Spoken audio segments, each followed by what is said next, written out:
krisis pengangguran anak muda di China, dan tantangan tersembunyi. Di balik kemajuan ekonomi China yang kelihatannya hebat banget, ada satu krisis yang lagi banyak dibicarain nih. Makin banyaknya anak muda yang nganggur. Walaupun China itu negara dengan ekonomi terbesar kedua di dunia, mereka lagi punya masalah serius.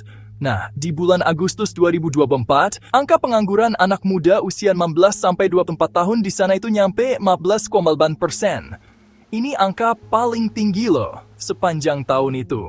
Kenaikan ini bikin khawatir banyak pihak, baik di China sendiri maupun di negara lain. Apalagi, angka ini tuh nggak termasuk pelajar atau mahasiswa yang masih aktif belajar. Pemerintah China udah ngubah cara ngitungnya. Jadi pelajar dan mahasiswa nggak dimasukin lagi ke data resmi. Makanya, ada yang mikir kalau angka sebenarnya bisa jadi jauh lebih tinggi lagi. Masalah ini ada hubungannya banget sama sistem pendidikan di sana. Tiap tahun, jutaan lulusan kuliah bersaing buat cari kerja. Tapi, banyak dari mereka yang nggak dapat kerjaan yang sesuai sama ijazahnya. Yang bikin kaget, banyak loh lulusan S2 yang akhirnya malah kerja jadi kurir, jaga toko, atau bahkan kuli bangunan. Masalah utamanya itu karena apa yang dipelajarin di sekolah atau kampus nggak nyambung sama yang dibutuhin di dunia kerja.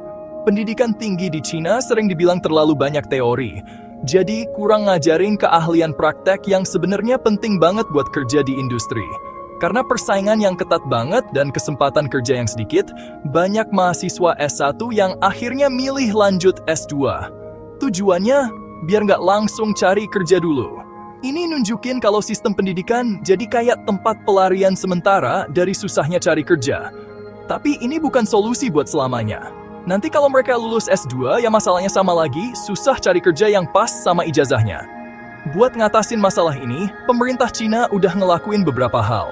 Misalnya, beasiswa ditambahin, batas pinjaman buat kuliah dinaikin, sama program bantuan uang juga diperbanyak. Pemerintah juga nyaranin para lulusan buat kerja di desa-desa. Mereka dikasih keringanan pajak dan bantuan modal kalau mau buka usaha di daerah terpencil. Tapi, apakah cara-cara ini beneran berhasil? Kayaknya sih belum tentu. Soalnya, banyak lulusan yang ngerasa kerja di desa itu bukan solusi buat selamanya karena kerjaan yang cocok sama ijazah mereka dia di sana masih dikit banget. Krisis pengangguran anak muda di China ini nunjukin kalau kemajuan ekonomi itu nggak selalu sejalan sama kesiapan sistem pendidikan dan ketersediaan lapangan kerja.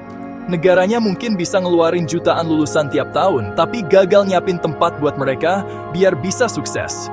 Ini pelajaran penting buat banyak negara, termasuk Indonesia loh. Pendidikan itu seharusnya nggak cuma buat dapat ijazah aja, tapi juga harus ngasih anak-anak muda kita keahlian yang beneran dibutuhin di dunia kerja yang terus berubah. Di tengah zaman yang terus berubah dan teknologi yang makin canggih ini, pendidikan itu harusnya jadi jembatan buat ke masa depan, bukan cuma sekadar formalitas di sekolah aja.